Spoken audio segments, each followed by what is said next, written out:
Salam sejahtera Malaysia, denyut nadi suara rakyat bergema di channel ini. Terima kasih kerana bersama-sama dalam channel ini untuk mendapatkan berita-berita dan ulasan-ulasan terbaik untuk seluruh rakyat Malaysia. Bagi anda yang pertama kali bersama-sama dalam channel ini, sila tekan butang subscribe, like dan share. Malaysia kita punya, cintai Malaysiaku, kita jaga kita.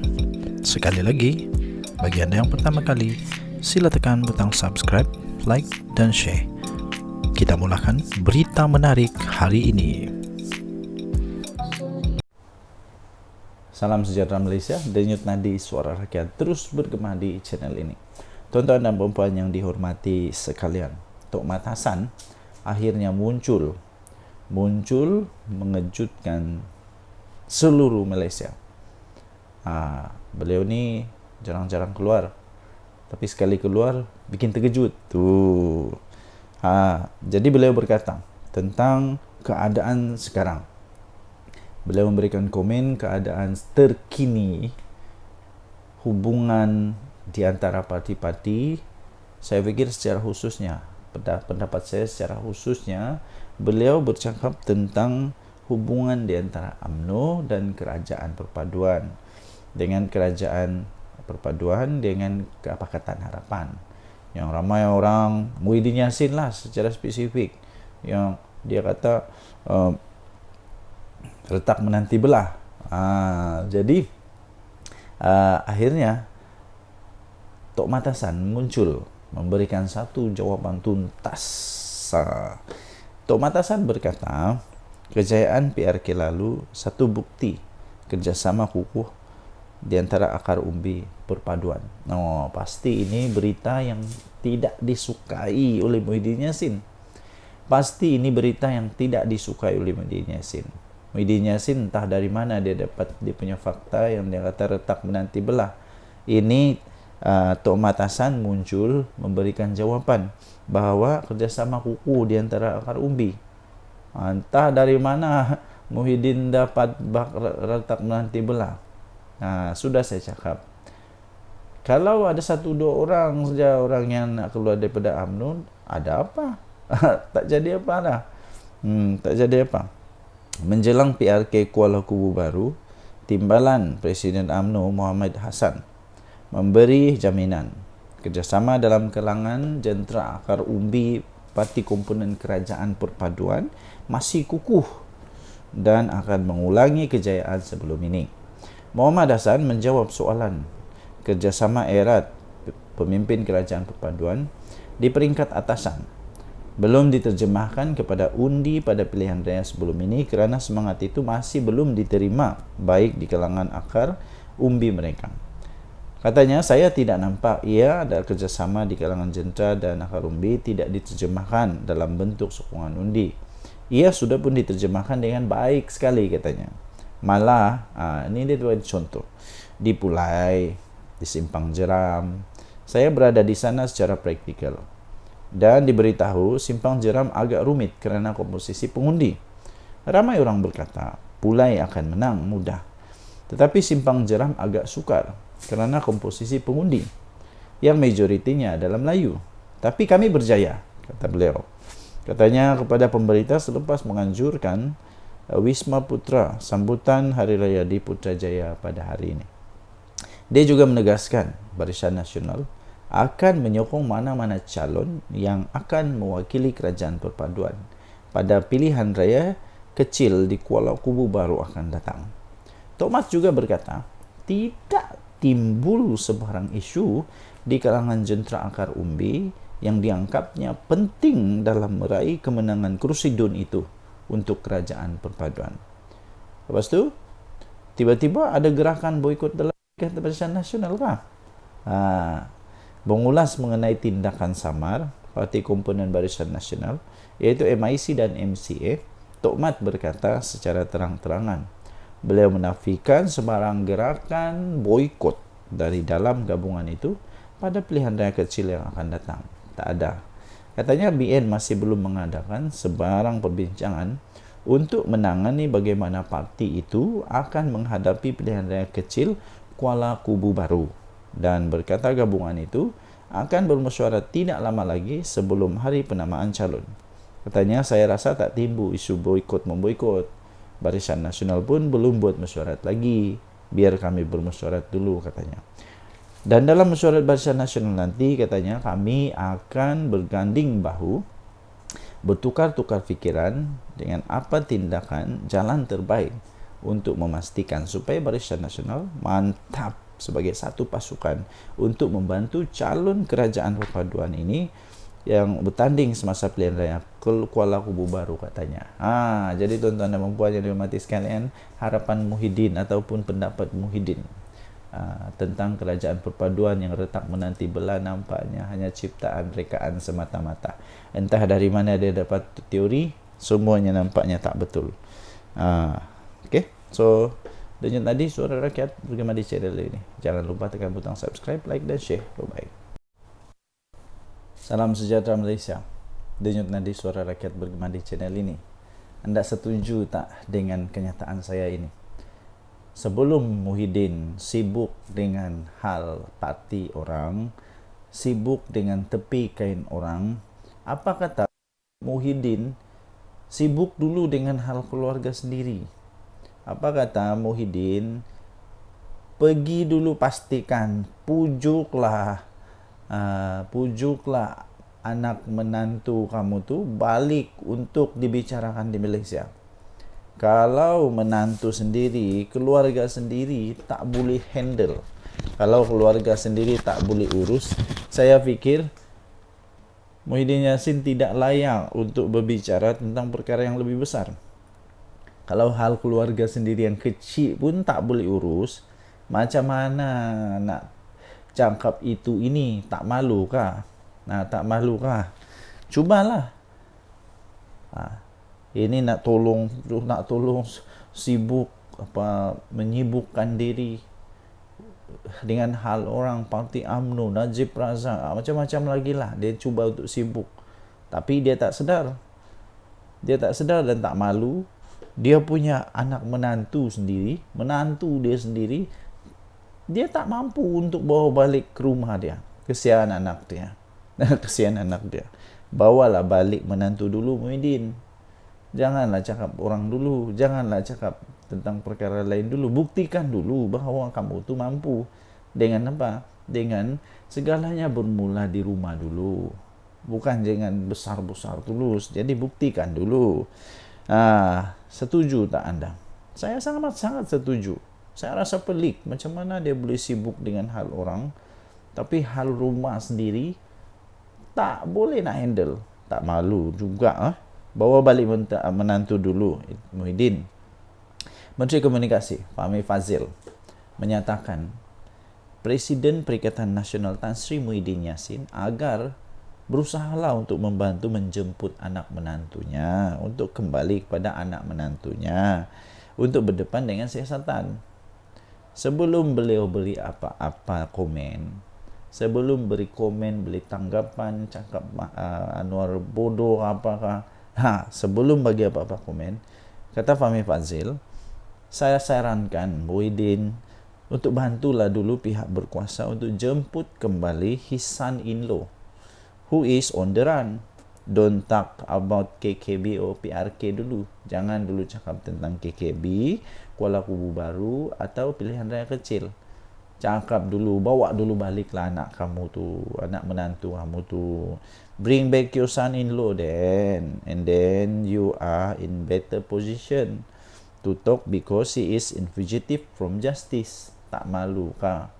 Pengundi-pengundi di KKB sepatutnya berbuat pertanyaan ini. Kalau anda itu waras, anda itu boleh berfikir dengan baik, tanya dulu, kenapa Muhyiddin nak cakap tentang pentadbiran kah, tentang kepimpinan kah? Kalau di rumah sendiri pun dia susah nak atur. Sepatutnya sebagai seorang pemimpin, beliau seharusnya menjadi contoh yang baik dengan mengarahkan menantunya baliklah ke Malaysia dan berdepan siasatan yang telah dimulakan. Jika beliau gagal lakukan ini, perkara asas. Ini perkara asas. Beliau tidak ada moral standing to talk about anything else. Betul. duk kata moral inilah, maruah inilah. Tapi ini perkara asas tentang keluarga. Macam mana nak cakap benda lain kalau benda asas tak boleh nak handle? Fahmi berkata demikian sebagai satu respon kepada Muhyiddin Mak Yassin yang mendakwa kerajaan perpaduan kononnya dalam keadaan retak menanti belah. Berikutan isu titah diraja adendum dalam kes mantan Perdana Menteri Datuk Seri Najib Tun Razak. Menantu Tan Sri Muhyiddin Yassin iaitu Datuk Seri Muhammad Adlan Berhan disahkan telah meninggalkan Malaysia pada 17 Mei tahun lalu. Oh, dah setahun ini. Kesian anak Muhyiddin. Kesian anak Muhyiddin tak ada suami sekarang sebab dia punya suami Datuk Seri Muhammad Adlan meninggalkan Malaysia pada 17 Mei lalu.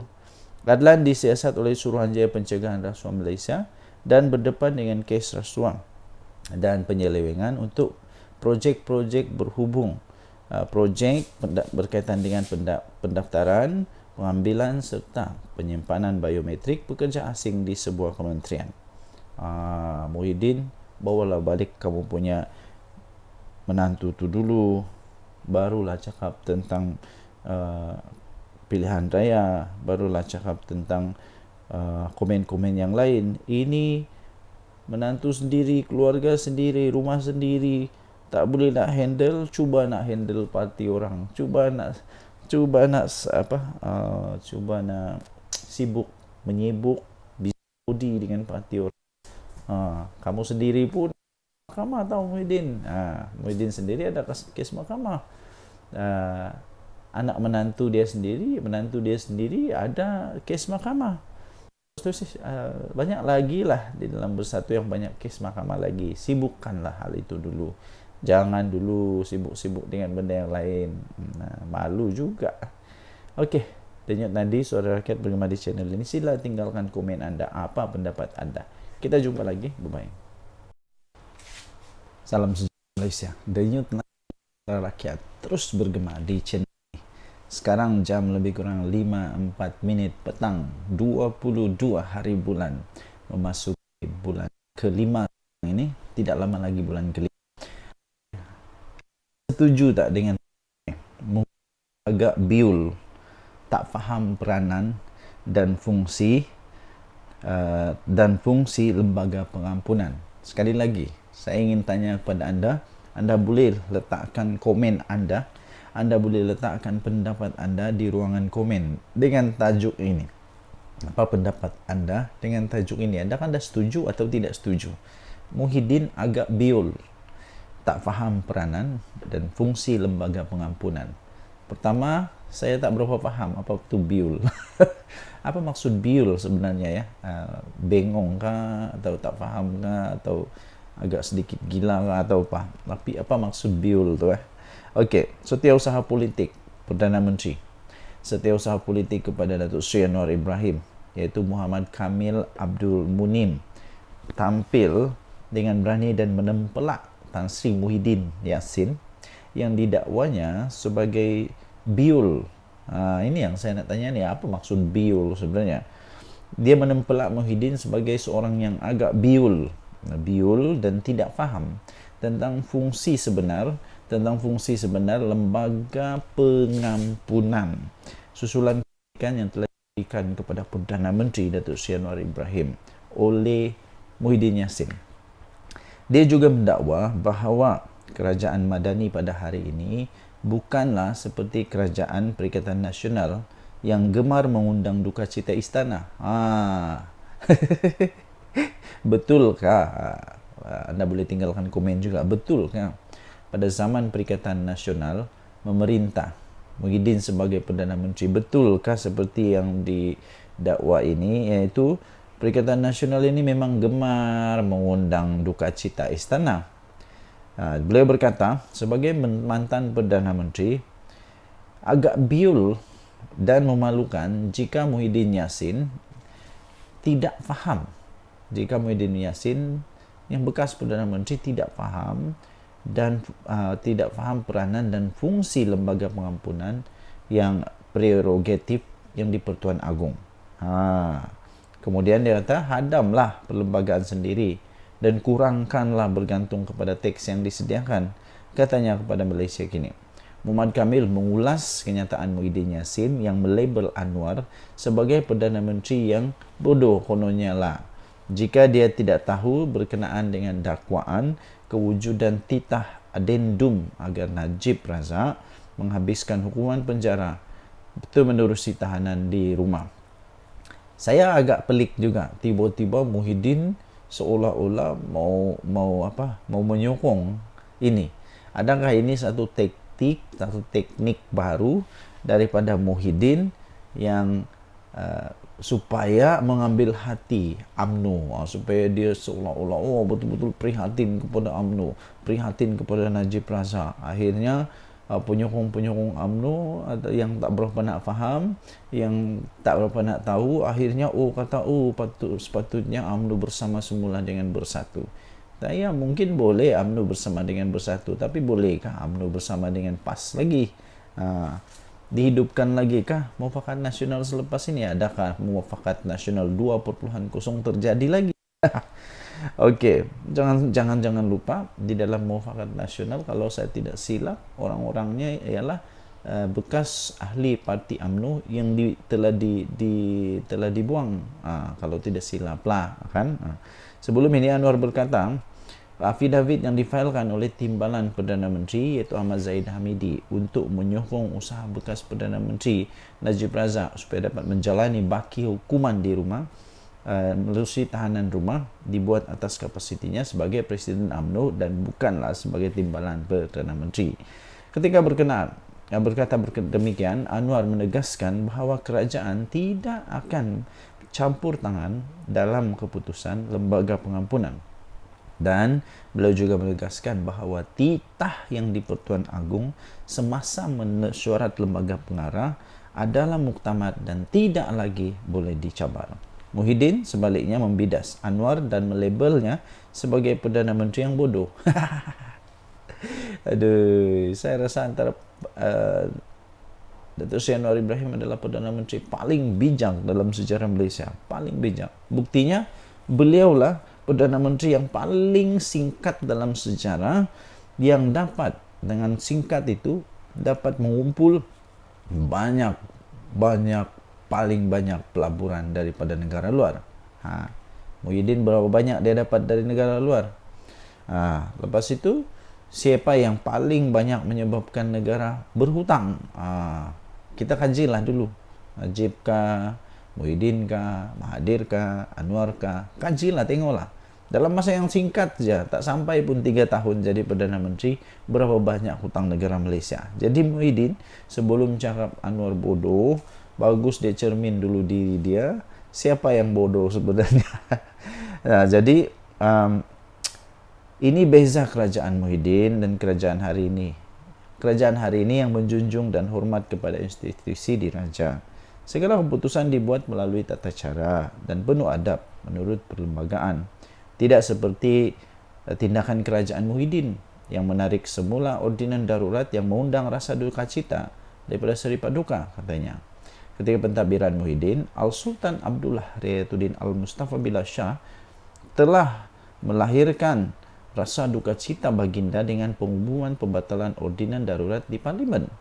Ramai pihak sebelum ini berpendapat pembatalan tersebut dibuat secara tidak berperlembagaan. Dalam afidavit yang difailkan di Mahkamah Tinggi Kuala Lumpur pada 9 April, Zahid yang juga adalah Timbalan Perdana Menteri menyokong dakwaan Najib mengenai titah tambahan diraja supaya baki hukuman penjaranya digantikan dengan tahanan rumah. Zahid mendakwa pada 30 Januari semasa mesyuarat di rumahnya di Country Heights. Menteri Pelaburan, Perdagangan dan Industri iaitu Tengku Zafrul Abdul Aziz memaklumkan kepadanya mengenai titah tambahan yang bertarikh 29 Januari. Zafrul kemudiannya berkata, terdapat kesilapan fakta dalam afidavit Zahid dan dia akan mendapat nasihat undang-undang dan menulis kepada Mahkamah Tinggi untuk membetulkan kesilapan itu. Kemudian ditanya semula mengenai titah tambahan itu, Anwar pula enggan mengulas dan sebaliknya berkata ia adalah bidang kuasa lembaga pengampunan. Denyut nadi suara rakyat bergema di channel ini. Hairan juga. Sekarang ini tiba-tiba Malaysia jadi heboh hanya kerana seorang banduan. Banyaknya banduan di Malaysia, banyak-banyak banduan Malaysia, banduan inilah yang paling menggegar Malaysia. Najib Razak lah. Tapi yalah, kita fahamlah kenapa dia menggegar. Kerana dia ini orang kuat dalam UMNO dulu. Kemudian dia jadi Perdana Menteri dulu. Lepas itu dia disahkan oleh mahkamah bersalah, telah bersalah oleh mahkamah. Lepas itu dipenjara. Satu dunia yang kenal Malaysia kerana Najib Razak punya kes inilah bersama dengan geng-geng 1MDB itulah, SRC. Tapi yang Najib kena penjara ni bukan pasal 1MDB ya, sekarang ini baru SRC International. 1MDB masih dalam perbicaraan. Apapun, kita tunggulah keputusan seterusnya. Denyut nadi Suara Rakyat bergema di channel ini. Jangan lupa tekan butang subscribe, like dan share. Malaysia kita punya, cintai Malaysiaku, kita jaga kita. Bye-bye.